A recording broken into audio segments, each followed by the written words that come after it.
Moi, je m'appelle Raphaël Quenard et j'ai fait plein de courts-métrages. Là, maintenant, quelques longs métrages et tout. Au début, plein de petits rôles. Et là, des films, dont un que j'encourage les spectateurs à aller voir, qui s'appelle Chien de la Casse, qui est en ce moment au cinéma.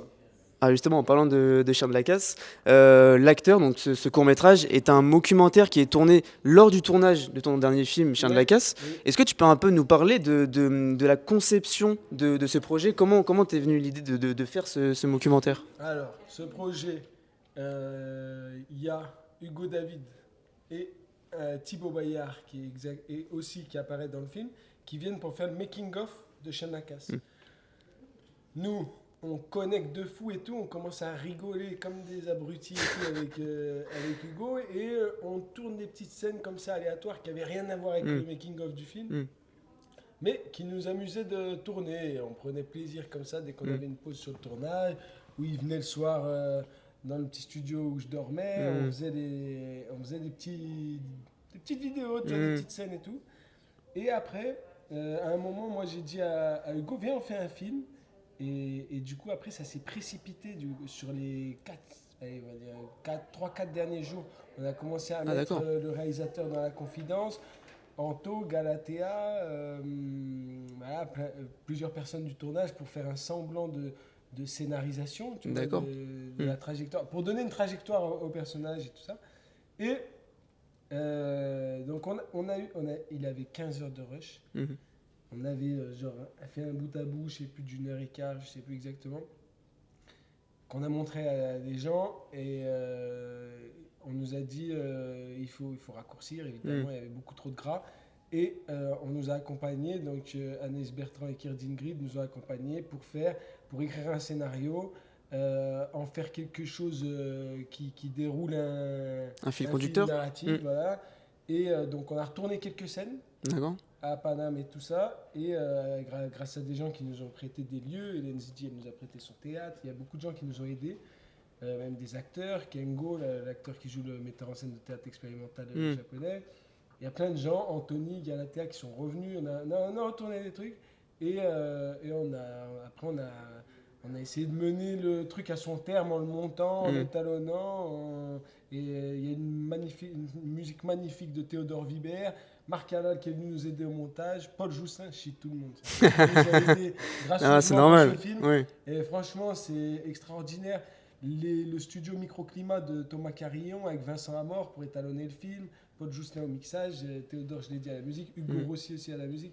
Et Marc Halal au montage. Ils nous ont tous aidés. Et franchement, on a bénéficié de cette aide-là. Et on voulait juste amener l'objet à son terme et Hmm. en tirer le maximum. C'était Bien qu'on l'objectif. soit Hmm. conscient Hmm. de la façon dont ça a été fait, et Hmm. les fragilités et tout, ça a été dur à récupérer au son et tout ça. Il y a un Hmm. gros travail, tu vois, qui a dû être fait. Hmm. Et l'enjeu de devoir justement raccourcir d'un peu plus d'une heure à 25 minutes, Ouais, comment tu t'y es pris au montage pour justement choisir quelle scène tu gardes, quelle scène t'enlèves? ouais. Et bah, tu sais quoi, on nous a dit pendant la fabrication du film Hmm. que Kubrick aurait dit, je parle pas pour On va Kubrick, citer hein, Kubrick. attention, Citons mais Kubrick. citons-le. Il a dit que tu n'as pas terminé ton montage tant que tu n'as pas fait sauter ta scène favorite. Ah oui, Et ben nous, on a bien expérimenté ce truc-là. Parce qu'il y avait d'accord. il y a vraiment des scènes qui nous tenaient à cœur, qui nous faisaient gaulerie et tout. Et on a dû les faire sauter parce qu'elles ne rentraient pas Oui. dans la trajectoire. Ouais, ouais. Elles amenaient un peu d'incohérence, de Hmm. confusion et tout. Et du coup, on a dû les faire. Ah, peut-être dans un making-of du making, enfin On va de savoir, on va l'acteur. savoir, on va On sait pas, savoir, on peut-être va un jour. savoir. Alors, il y a un effet parodique qui est évident dans le film, mais je Bien trouve sûr. qu'il y a quand même ce côté réaliste et assez crédible. Et tu n'avais pas peur Il y a justement un gars qui a qu'on. cru que c'était Prom Dog Mais hein, c'est ça. dans la Et c'est justement ma question. Tu me devances. T'avais pas peur justement en restant assez premier degré à ce niveau-là, de pas qu'on ne croit pas que justement c'est vraiment enfin le personnage que Oui, tu oui. interprètes, que c'est vraiment toi. T'avais pas peur de cette peur-là? Alors, moi, j'étais partisan de l'introduction de beaucoup de surréalisme, de beaucoup de Hmm. choses rigolotes aux dépens de Hmm. l'histoire et de la crédibilité du personnage. Mais je pense il y a des gens qui nous ont aidés, qui ont eu raison et qui nous ont dit venez, on fait quelque chose qu'on puisse croire, etc. Après, je trouve quand même qu'il y a des incursions de parodie des cris, Hmm. des façons d'agir, de répéter, de Ouais. s'exprimer, des théories. Je trouve que c'est l'incarnation de la farfelutrice personnage Hmm. dans ce qu'il dit et tout. Donc, mais si quelqu'un et si des gens y croient, c'est que notre pari il est Il réussi. a Puis après, réussi. je pense qu'il y a tout Ouais. un tas de gens qui voient quand même qu'il y a Hmm. une petite anguille et que voilà. Il y a un petit, oui, c'est sûr.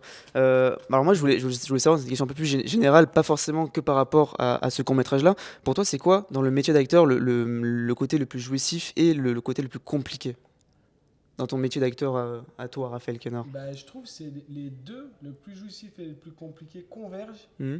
Et c'est si d'une scène difficile où il y a une forme de crise et tout, qu'on trouve pas la scène, on n'arrive pas à Hmm. trouver une alchimie, un équilibre et tout ça, on sent le texte, tu vois, on n'aboutit pas à la grâce. Hmm. Genre, et ben le moment où, comme si la scène se faisait hacker Hmm. et qu'on trouve le petit chemin de Ah la ouais, justesse et que, boum, d'un d'un coup, coup ça ça explose. Hmm. arrive et que il y a un truc qui se passe où même toi tu y as cru, le Hmm. plateau y a cru, tout le monde, il y a eu comme un temps en suspension et tout. Hmm. Franchement, ça c'est le meilleur, c'est le truc le plus goûtu de cette activité-là. Dans quel registre cinématographique tu préfères jouer, toi, en tant qu'acteur?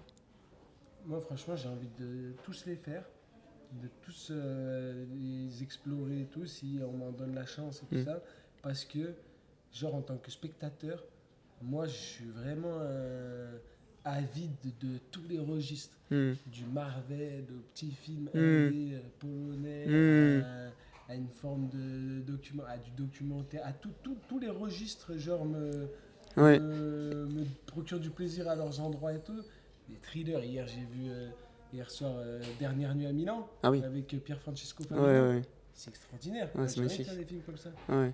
J'aime tous les styles, Et dans tous les registres est-ce du qu'il y a plaisir. un registre ou un style de film, comme tu le dis, où tu te sentirais pas forcément moins légitime, mais moins à l'aise, un peu plus sur la réserve et avec une crainte de pas pouvoir assurer, comme dans d'autres registres où tu Ça assures peut plus, dire, parce que sinon, quand je vais le faire, ils tu vont. vas regarder, tu vas regarder avec Mais un non, œil ça restera entre nous. scrutateur. Mais non, ça reste entre nous. Non, moi, je te dis la vérité, j'ai envie de tous les faire et j'ai envie de tous me donner pour défi d'essayer de les rendre crédibles. Si jamais on me confie des rôles, Ah ouais. Bon, bah, je vais pas non c'est le plus, je vais principal pas alors. un peu lâcher. Donc on va revenir sur le court métrage de l'acteur. Ouais. Il y a des scènes à la fin du film, sans trop en dire, qui se déroulent dans un théâtre. Et je voulais savoir, qu'est-ce que ça t'avait procuré de retourner dans ce cadre artistique qui est le théâtre, dans le prochain film de Quentin Dupieux, Yannick, dans lequel tu as Ah, aussi tu joué connais le film? Tu dans un... sais que le film. On a les contacts ici, on a les informations. Ils sont informés, il y a les tuyaux, ils Et sont oui, percés quoi. et on travaille un petit peu. Qu'est-ce Mais que tu ça... sais quoi de ce film? Je Là. sais juste le b.a.-ba du projet. Ah oui, mais là Le tu sais b.a.-ba. pas ce qui va se passer. Ce qui va se passer. Non, on sait que on a le synopsis, on sait ce D'accord, qui. tu n'as Voilà. pas l'information capitale. S'il y a un twist Tu ou un es retournement. en train de baigner dans Non, une forme juste d'ignorance. Non, si mais tu il y a peux. des infos capitales Ah, qui tomberont dans un ah, avenir proche sur ce film. d'accord. Mais non, mais Je sais pas de juste quelle par rapport, nature elles sont. juste par rapport à ton rapport au théâtre, juste parce qu'on Au théâtre? on sait que le film de Quentin sera aussi Passe dans un théâtre? dans ce cadre-là. C'est quoi ton rapport à ce médium-là, le médium du théâtre? Tu veux dire en tant que spectateur ou en tant Non, que toi, de devoir jouer, ouais, de d'expérimenter? devoir jouer en fait. Bah, j'adore. Hmm. J'adore au même titre que j'aime le cinéma. Je vais te dire une phrase, j'allais te dire c'est du sans filet, comme t'as entendu 850 000 fois. Ouais. Mais j'ai pas suffisamment d'expérience théâtrale Hmm. de longue durée, de répéter 1000 fois Hmm. la même pièce, etc. J'ai pas suffisamment encore, je pense, éprouvé Hmm. le théâtre et tout. Donc, mais en tout cas, pour moi, en tant que vraiment Hmm. plaisir ressenti, il est du même acabit, si ce n'est plus, parce qu'il y a le ressenti. Au même titre que le premier cercle de l'équipe de tournage est une forme tu vois, de microcosme qui s'apparente Ouais. à une représentation théâtrale. Ouais, non, c'est vrai. Et l'équipe technique, ce serait les Ouais. premiers spectateurs. Donc c'est un peu la même sensation. D'accord. Et pour toi, c'est quoi ton plus grand objectif ou ton plus grand rêve en tant qu'acteur? Au début de ta carrière, tu as encore tout à accomplir. Ce serait quoi pour toi ton grand goal en tant qu'acteur? Empiler une liste de classiques Hmm. bien généreuse à souhait. Voilà. Qu'il y ait autant qu'il pourra y en avoir de films qui vont maturer et Perdurer qui dans vont le temps? prendre racine et perdurer et qu'on Hmm. pourra redécouvrir et tout ça dans les prochaines décennies et tout ça, ce serait vraiment mon rêve. Mais encore faut-il, tu vois, avoir accès Hmm. aux bons projets, trouver les bonnes personnes avec qui les faire. Hmm, c'est sûr. Il faut trouver. Et, C'est un cheminement. selon toi, là, on te voit vraiment en ce moment énormément voilà, à l'affiche au cinéma, on te voit vraiment de partout. Selon toi, c'est quoi le projet qui t'a fait un petit peu exploser, qui t'a fait vraiment voilà, Moi, être j'ai mis dans pas la encore lumière, explosé. Moi, j'ai pas encore explosé. et qui Il t'a faut vraiment fait faire. découvrir aux yeux de tous? C'est quoi le projet selon toi, où Il d'un y coup avait tu un t'es dit, il y a projet. un avant-après ce projet-là, selon toi?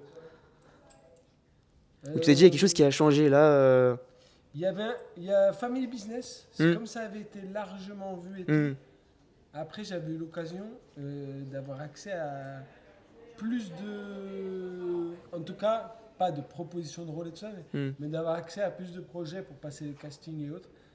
Et, et là, Chien de la Casse, et aussi Je verrai sur vos visages, Oui. ça permet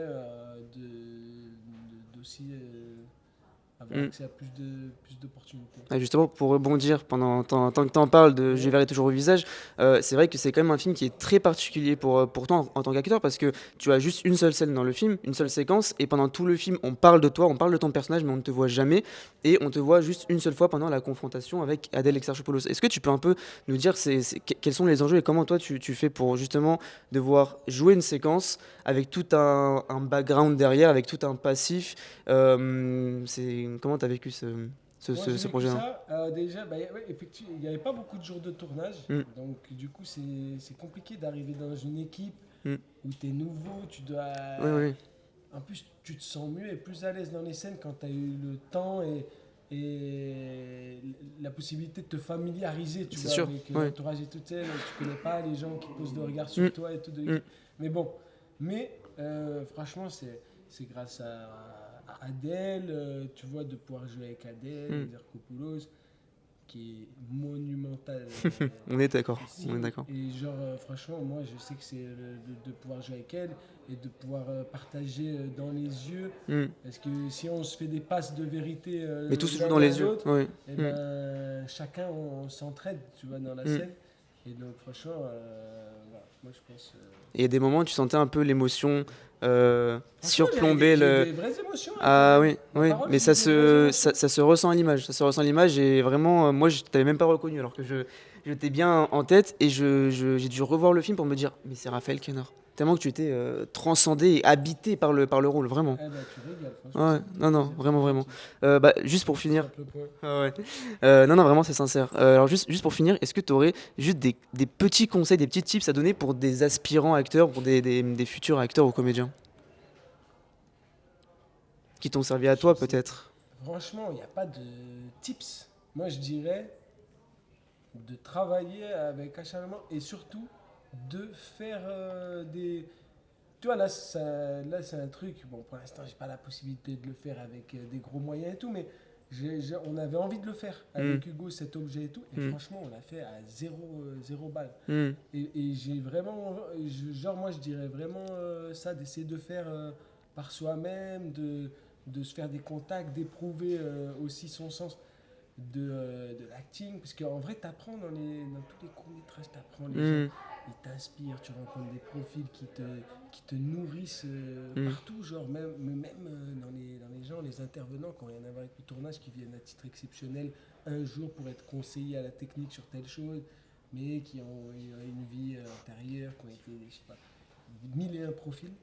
Et franchement, ça, ce truc-là, je trouve toutes les expériences, elles t'apportent à un endroit, et franchement, hmm. il y a de la nourriture partout, spirituelle et artistique. Et je dirais faire Faire, expérimenter, aller chercher par soi-même. Comme toi, tu Mm. es journaliste, bam, Mm. bam, bam, bam, à un moment tu vas être un grand journaliste, Mm. tu auras ton émission de télé sur Canal+, Espérons. une émission de cinéma. Eh oui, pourquoi pas. C'est toi, Laurent Veil, il t'attend. Et je t'inviterai la prochaine fois. Ouais, avec On fait ça? avec On se donne plaisir. rendez-vous dans 5 ans? Avec plaisir. Allez, Allez, super. ça part. Merci Raphaël.